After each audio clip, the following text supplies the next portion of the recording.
ಗಣೇಶ ವಿಸರ್ಜನೆ ವೇಳೆ ಕಲ್ಲು ತೂರಾಟದಿಂದ ಕೋಮು ಕಿಡಿ. ಮಂಡ್ಯದ ನಾಗಮಂಗಲದಲ್ಲಿ ಇದೀಗ ಪರಿಸ್ಥಿತಿ ಹೇಗಿದೆ? ರಾಜಕೀಯ ತಿರುವು ಪಡಿತಾ ಇಡೀ ಗಲಾಟೆ.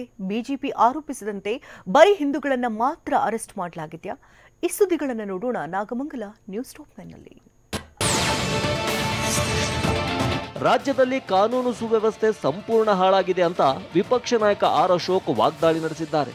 ಸರ್ಕಾರ ನಮಗೆ ಏನೂ ಮಾಡಲ್ಲ ಎಂದು ತಲೆಗೆ ಬಂದಿದೆ. ಮಚ್ಚು ಲಾಂಗ್ ಹಿಡಿದು ಶಿವಮೊಗ್ಗದಲ್ಲಿ ಓಡಾಡಿದ್ರು. ಮಚ್ಚು ಹಿಡಿದುಕೊಂಡು ಓಡಾಡಿದ್ರು, ಏನೂ ಮಾಡಲಿಲ್ಲ. ಇದೆಲ್ಲ ಕಾಂಗ್ರೆಸ್ನ ಪ್ರಚೋದನೆ ಇಲ್ಲದೆ ನಡೆಯಲ್ಲ ಅಂತ ಗುಡುಗಿದ್ರು. ಪೊಲೀಸರು ಏನು ಮುಂಜಾಗ್ರತೆ ತೆಗೆದುಕೊಳ್ಳದೆ ಮಸೀದಿಯಿಂದ ಲಾಂಗು ಮಚ್ಚು ಈ ಥರದ್ದೆಲ್ಲ ಎಸ್ದು ಗಲಾಟೆ ಮಾಡಿ ಸಾರ್ವಜನಿಕರಿಗೆ ತೊಂದರೆ ಕೊಟ್ಟಿರೋದು, ಗಣಪತಿ ಉತ್ಸವಕ್ಕೆ ತೊಂದರೆ ಕೊಟ್ಟಿರೋದು ನೋಡಿದ್ರೆ ಈ ಸರ್ಕಾರ ಯಾರಿಗೆ ಓಲೈಸ್ತಾ ಇದೆ ಅನ್ನೋದು ಅರ್ಥನೇ ಆಗ್ತಾ ಇಲ್ಲ. ಗಣೇಶ ವಿಸರ್ಜನೆ ವೇಳೆ ನಡೆದ ಗಲಭೆ ಖಂಡಿಸಿ ನಾಗಮಂಗಲದ ರಸ್ತೆಯಲ್ಲಿ ಬಿಜೆಪಿ ಕಾರ್ಯಕರ್ತರು ಘೋಷಣೆ ಕೂಗಿದ್ರು. ಭಾರತ್ ಮಾತಾ ಕಿ ಜೈ, ಜೈ ಶ್ರೀರಾಮ್, ನಾವೆಲ್ಲ ಹಿಂದೂ, ನಾವೆಲ್ಲರೂ ಒಂದು ಎಂದು ಘೋಷಣೆ ಕೂಗಿದ್ರು. ಅಯ್ಯಯ್ಯೋ ಅನ್ಯಾಯ, ಬೇಕೇ ಬೇಕು, ನ್ಯಾಯ ಬೇಕೆಂದು ಸರ್ಕಾರದ ವಿರುದ್ಧವೂ ಧಿಕ್ಕಾರ ಕೂಗಿದ್ರು.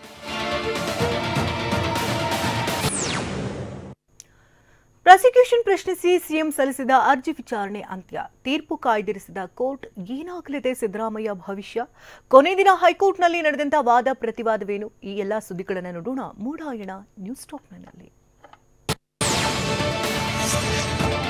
ಮೂಡಾದಲ್ಲಿ ನಡೆದಿದೆ ಎನ್ನಲಾದ ಅಕ್ರಮದ ಬಗ್ಗೆ ಸಿಎಂ ವಿರುದ್ಧ ತನಿಖೆ ನಡೆಸುವುದಕ್ಕೆ ರಾಜ್ಯಪಾಲರು ನೀಡಿದ್ದ ಪ್ರಾಸಿಕ್ಯೂಷನ್ ಕ್ಲೈಮ್ಯಾಕ್ಸ್ಗೆ ಬಂದಿದೆ. ರಾಜ್ಯಪಾಲರು ನೀಡಿದ್ದ ಪ್ರಾಸಿಕ್ಯೂಷನ್ ಪ್ರಶ್ನಿಸಿ ಸಿಎಂ ಸಿದ್ದರಾಮಯ್ಯ ಸಲ್ಲಿಸಿದ್ದ ರಿಟ್ ಅರ್ಜಿ ವಿಚಾರಣೆ ಮುಕ್ತಾಯವಾಗಿದ್ದು 6 ದಿನಗಳ ಸುದೀರ್ಘ ವಾದ ಪ್ರತಿವಾದದ ಬಳಿಕ ಹೈಕೋರ್ಟ್ ತನ್ನ ತೀರ್ಪನ್ನ ಕಾಯ್ದಿರಿಸಿದೆ. ಲಿಖಿತ ವಾದವಾಗಿದ್ದರೆ 1 ವಾರದ ಒಳಗೆ ಸಲ್ಲಿಸುವಂತೆ ವಾದಿ ಪ್ರತಿವಾದಿಗಳಿಗೆ ಹೈಕೋರ್ಟ್ ಸೂಚಿಸಿದೆ. ಹೈಕೋರ್ಟ್ನಲ್ಲಿ ನಿನ್ನೆನು ಬಿರುಸಿನ ವಾದ ಪ್ರತಿವಾದ ನಡೆಯಿತು. ಸಿಎಂ ಪರ ಅಭಿಷೇಕ್ ಮನು ಸಿಂಘ್ವಿ ವಾದ ಮಂಡಿಸಿದ್ರು. ಮೂಡಾ ಹಗರಣದಲ್ಲಿ ಸಿಎಂ ಪಾತ್ರ ಏನು ಅನ್ನೋದನ್ನ ರಾಜ್ಯಪಾಲರು ತಿಳಿಸಿಲ್ಲ. ಯಾವುದಾದರೂ ಕಡತಕ್ಕೆ ಸಿಎಂ ಸಹಿ ಹಾಕಿದ್ದಾರೆಯೇ ಹೇಳಿಲ್ಲ. ಹೀಗಾಗಿ ರಾಜ್ಯಪಾಲರು ಸಂವಿಧಾನಕ್ಕೆ ಅಪಚಾರ ಮಾಡಿದ್ದಾರೆ ಅಂತ ಹಿರಿಯ ವಕೀಲ ಅಭಿಷೇಕ್ ಮನು ಸಿಂಘ್ವಿ ವಾದ ಮಂಡಿಸಿದ್ರು. 1984ರಿಂದ ಸಿದ್ದರಾಮಯ್ಯ ಶಾಸಕರಾಗಿದ್ದಾರೆ. ಆದರೆ ಅವರು ಮೂಡಾಗೆ ಸಂಬಂಧಪಟ್ಟಂತೆ ಯಾವುದೇ ಹೊಣೆ ನಿಭಾಯಿಸಿಲ್ಲ. ರಾಜ್ಯಪಾಲರು ತಮ್ಮ ವಿವೇಚನಾಧಿಕಾರವನ್ನ ವಿಶೇಷ ಸಂದರ್ಭದಲ್ಲೇ ಬಳಸಬೇಕು. ಹಾಗೆ ಬಳಸಿದಾಗ ಅದಕ್ಕೆ ಕಾರಣವನ್ನ ನೀಡಬೇಕು. ತಾವು ಪರಿಹರಿಸಿದ ಸಾವಿರಾರು ಪುಟಗಳ ಕಡತದಲ್ಲಿನ ಒಂದೇ ಒಂದು ಪದವನ್ನು ತಮ್ಮ ಆದೇಶದಲ್ಲಿ ರಾಜ್ಯಪಾಲರು ಉಲ್ಲೇಖಿಸಿಲ್ಲ. ಸಚಿವ ಸಂಪುಟದ ಶಿಫಾರಸು ತಾರತಮ್ಯಪೂರಿತ ಅನ್ನೋದಕ್ಕೆ ಅವರು ಕಾರಣ ನೀಡಬೇಕಾಗಿತ್ತು. ಶಶಿಕಲಾ ಜೊಲ್ಲೆ ಜೊತೆ ಮೇಲಿನ 2021ರ ದೂರಿನ ಬಗ್ಗೆ ರಾಜ್ಯಪಾಲರು 2024ರಲ್ಲಿ ತೀರ್ಮಾನಿಸಿದ್ದಾರೆ.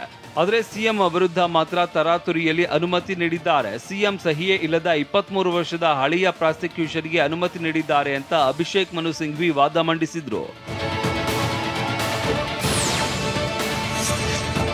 ಡಿನೋಟಿಫಿಕೇಶನ್, ಜಮೀನು ಖರೀದಿ, ನಿವೇಶನ ಹಂಚಿಕೆಯಲ್ಲಾಗಲಿ ಸಿದ್ದರಾಮಯ್ಯ ಭಾಗಿಯಾಗಿಲ್ಲ ಅಂತ ಅಭಿಷೇಕ್ ಮನು ಸಿಂಘ್ವಿ ವಾದ ಮಂಡಿಸಿದ್ರು. ಸಿಎಂ ಪುತ್ರ ಪದನಿಮಿತ್ತ ಸದಸ್ಯರಾಗಿ ಮಾತ್ರ ಮೂಡಾ ಸಭೆಯಲ್ಲಿ ಭಾಗಿಯಾಗಿದ್ದಾರೆ ಹೊರತು ನಿರ್ಧಾರದಲ್ಲಿ ಅವರ ಪಾತ್ರ ಇಲ್ಲ. 50-50 ಅಡಿ ನಿವೇಶನ ಹಂಚಿಕೆಯಾಗಿರುವುದು ಬಿಜೆಪಿ ಅವಧಿಯಲ್ಲಿನೇ. ಹೀಗಾಗಿ ರಾಜ್ಯಪಾಲರ ಅನುಮತಿ ಕಾನೂನು ಬಾಹಿರವಾಗಿದೆ, ರದ್ದುಪಡಿಸಬೇಕು ಅಂತ ಹೇಳಿದ್ದಾರೆ. ಅಭಿಷೇಕ್ ಮನು ಸಿಂಘ್ವಿ ಬಳಿಕ ಸಿಎಂ ಪರ ಮತ್ತೊಬ್ಬ ವಕೀಲ ಪ್ರೊಫೆಸರ್ ರವಿವರ್ಮ ಕುಮಾರ್ ವಾದ ಮಂಡಿಸಿದ್ರು. ಸ್ವತಂತ್ರ ವಿವೇಚನೆ ಬಳಸಿ ಆದೇಶಿಸ್ತಾ ಇದ್ದೇನೆ ಅಂತ ರಾಜ್ಯಪಾಲರು ಹೇಳಿದ್ದಾರೆ. ಹರಿಯನ್ನ ತೆಗುಳುತ್ತಾ ಕೈಲಾಸದ ಬದಲು ವೈಕುಂಠಕ್ಕೆ ಹೋದ ಶಿವಭಕ್ತನ ಕಥೆಯಂತೆ ರಾಜ್ಯಪಾಲರ ಆದೇಶ ಇದೆ ಅಂತ ಹೇಳಿದ್ರು. ರಾಜ್ಯಪಾಲರ ಆದೇಶದಲ್ಲಿ ಫೋರ್ಜರಿ ಸೇರಿದಂತೆ 25 ಸೆಕ್ಷನ್ಗಳನ್ನು ಉಲ್ಲೇಖಿಸಲಾಗಿದೆ. ಸಿಎಂ ಫೋರ್ಜರಿ ಮಾಡಿದ್ದಾರೆಯೇ? ಈ ಸೆಕ್ಷನ್ಗಳ ಅಡಿಯಲ್ಲಿ ಅನುಮತಿ ಯಾಕೆ ನೀಡಿದ್ದಾರೆ ಅಂತ ರಾಜ್ಯಪಾಲರು ಹೇಳಿಲ್ಲ. ಕಳೆದ 50 ವರ್ಷದಲ್ಲಿ 5 ವರ್ಷದ ಅವಧಿ ಪೂರೈಸಿದ ಏಕೈಕ ಸಿಎಂ ಸಿದ್ದರಾಮಯ್ಯ. 2ನೇ ಬಾರಿಗೆ ಸಿಎಂ ಆಗಿರುವ ಸಿದ್ದರಾಮಯ್ಯಗೆ ಜುಜುಬಿ ಸೈಡ್ಗೆ ಸಿಎಂ ಹೀಗೆಲ್ಲ ಮಾಡುವ ಅವಶ್ಯಕತೆ ಇಲ್ಲ ಅಂತ ರವಿವರ್ಮ ಕುಮಾರ್ ವಾದಿಸಿದ್ರು. ಪರಿಹಾರದ ನಿವೇಶನ ಕೊಟ್ಟಿರೋದು ಸಿದ್ದರಾಮಯ್ಯ ಅಲ್ಲ, ಮೈಸೂರು ನಗರಾಭಿವೃದ್ಧಿ ಪ್ರಾಧಿಕಾರ. ಜನಪ್ರಿಯ ನಾಯಕನ ವಿರುದ್ಧ ರಾಜ್ಯಪಾಲರು ಈ ರೀತಿಯಾಗಿ ಅನುಮತಿ ನೀಡಬಾರದಿತ್ತು. ಅಧಿಕಾರದಲ್ಲಿ ಇದ್ದಾಗ ಸಂಬಂಧಿಕರು ಅಧಿಕಾರಿಗಳು ಅಸೂಯೆಯಿಂದ ಏನಾದರೂ ಮಾಡಿರಬಹುದು. ಇದಕ್ಕೆ ಸಿದ್ದರಾಮಯ್ಯರನ್ನ ಹೊಣೆ ಮಾಡೋದು ಸರಿಯಲ್ಲ ಅಂತ ರವಿವರ್ಮ ಕುಮಾರ್ ವಾದ ಮಂಡಿಸಿದ್ರು.